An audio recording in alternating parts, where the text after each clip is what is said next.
Hey, welcome to Barn Tech. I'm in the barn today with my 2009 Ford Super Duty. This thing sat up for a few years before I bought it, and now as I try to drain the fuel water separator, it's just sort of dribbling out.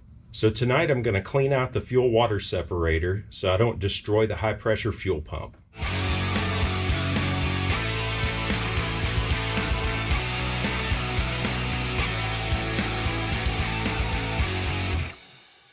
I'm not sure if you can see this, but there are 4 fuel lines going to this fuel water separator. The big ones are the line from the tank, and the small one is the return to the tank. So the first thing I did was I disconnected the big one from the tank and jammed this little hose in it and ran it to a diesel can here. So anything that dribbles out of the fuel tank is going to get caught in this 5-gallon diesel can. Now, I disconnected the return line, just a little dribbled out of that. Then I disconnected the fuel line from the engine. That's on this side.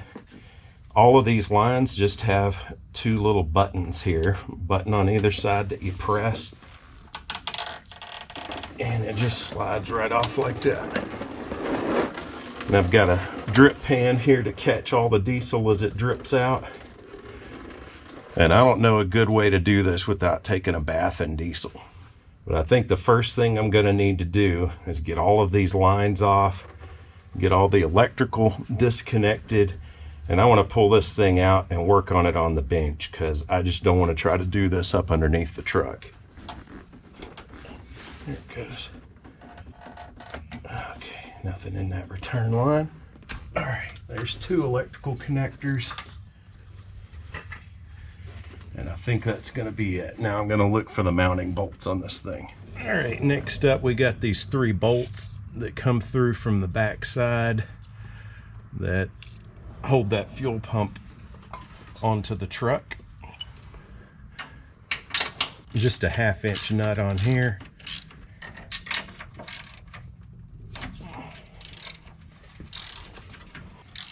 I'm going to have to get a hand on the other side to catch it in a second. All right, let me get this last nut off the back side, and I think this thing's ready to fall out.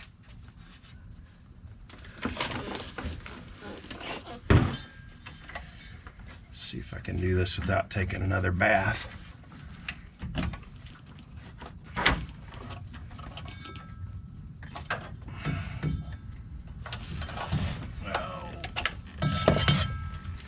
All right, moment of truth. Let's see what is inside of this thing. I'm tempted to go get a fast system, but it's going to be a whole lot cheaper if I can just clean this thing out and get it working again. All right, should be 2 little O-rings under this thing. O-rings don't look too bad. All right, let's get these top screws off. And then we'll be able to see into this thing and see. I bet there's a bunch of garbage caught up in here, and that's what was causing it to not drain out properly. It would drain out for, I don't know, 30 seconds or so, and then something would get caught up in there. It'd get clogged up, and I could drive it around for a while and drain it again. Let's see what all junk is in there. Oh wow, yeah, all this congealed fuel trash in here. Look at that. Let me get a light so you can see that. Yeah, that there is a good way to ruin a high pressure fuel pump. You just leave all that junk in there. That's a compounding problem because once you get all this in there, then you're not able to really drain your fuel water separator. And so even more builds up in there. The water goes up into your high pressure fuel pump.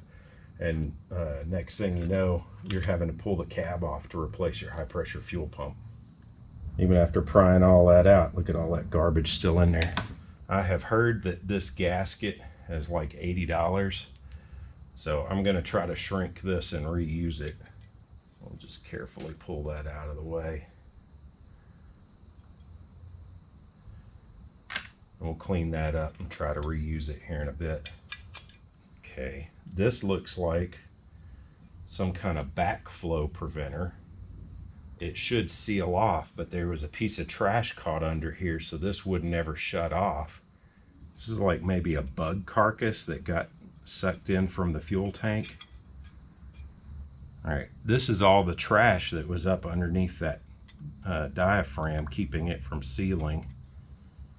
Hopefully I don't have to buy a new one of these covers. Because if that gasket's 80 bucks, I don't even want to know what this costs. Oh yeah, okay. Got all the trash out from under it and now it closes. What I had learned to do was just turn the key on and leave it on for a few seconds before starting the truck. And now with this, it should just start up immediately.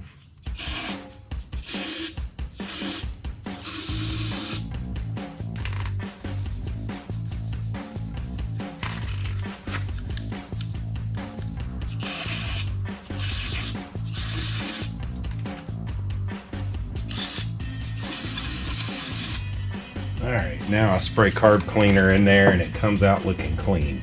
All right, we're gonna pull this out too, clean back in behind here.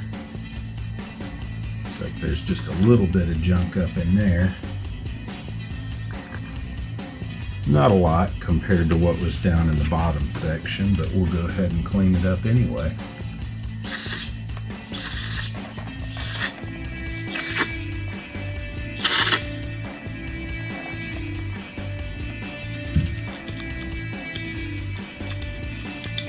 Kind of scary. When I rebuilt the engine, I know I put a brand new fuel filter in there, and gosh, I don't remember seeing all this nasty stuff. So this stuff may have been in the bottom of the fuel tank and just got sucked in there. I looked up this gasket and they're $70 or $80. Close. Looks like it needs to be shrunk down a little bit.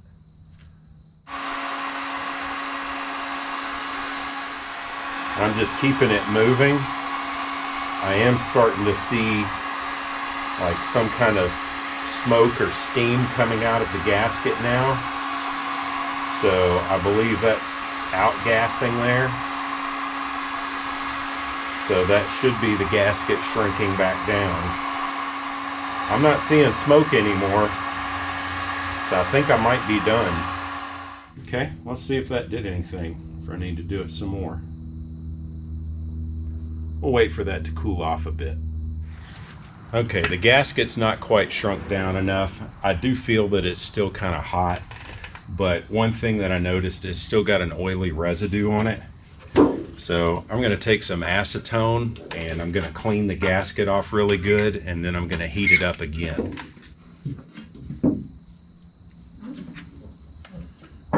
Way too much.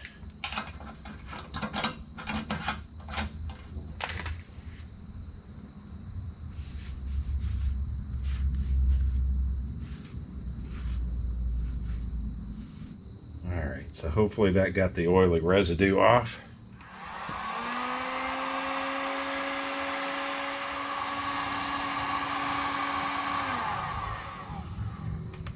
All right, let's let that cool down and see if it fits any better now. All right, I'll go ahead and get my whetstone here. Turn to the smooth side.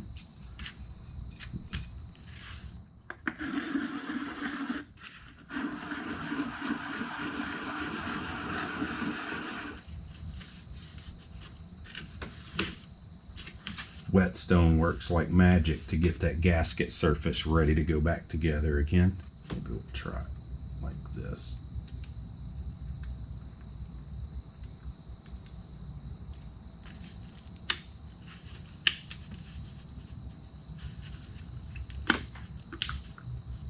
All right, let's see if that gasket shrunk down now. It's had time to cool off.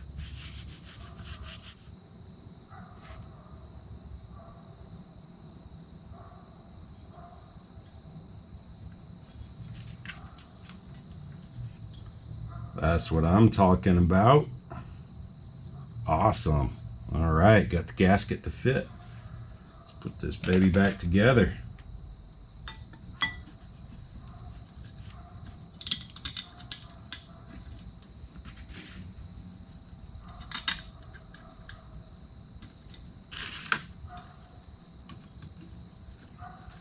I need this truck tomorrow to get to work. So we're going to be real gentle and put it back together the way it came apart.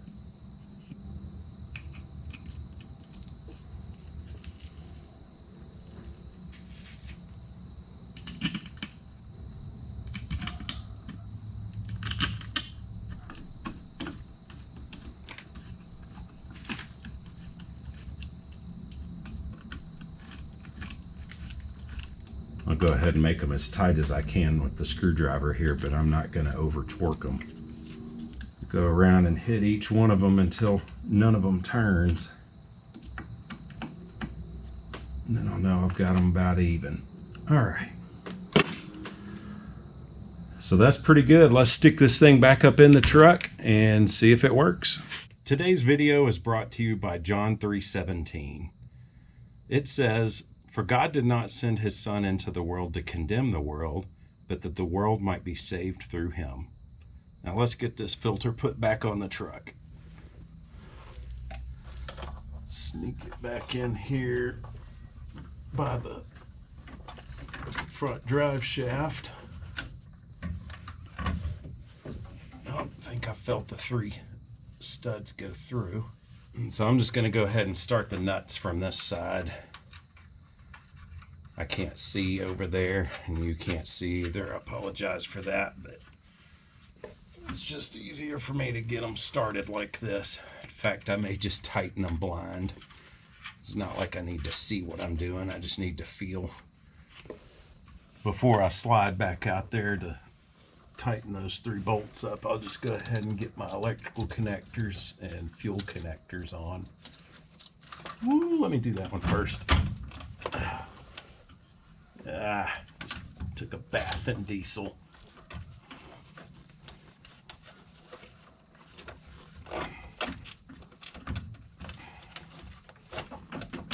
Okay.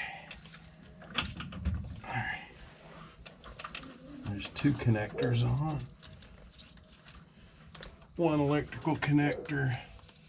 Here goes the other electrical connector.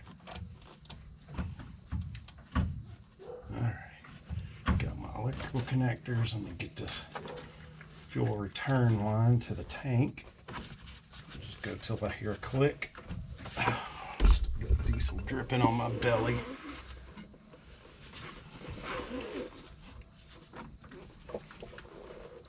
Oh, okay. Get that one on. Oh, there we go. Okay. So I felt all 4 of the lines give a good click. All right, let's go torque those nuts down and we'll check it out. All right, let's stick in the key and see if it works. I hear the fuel pump pumping. There's not a puddle underneath the truck. There we go. Good as new. This video is part of a series that I've been doing on this truck. So if you like what you've seen today, go ahead and hit that subscribe button so you don't miss out. God bless.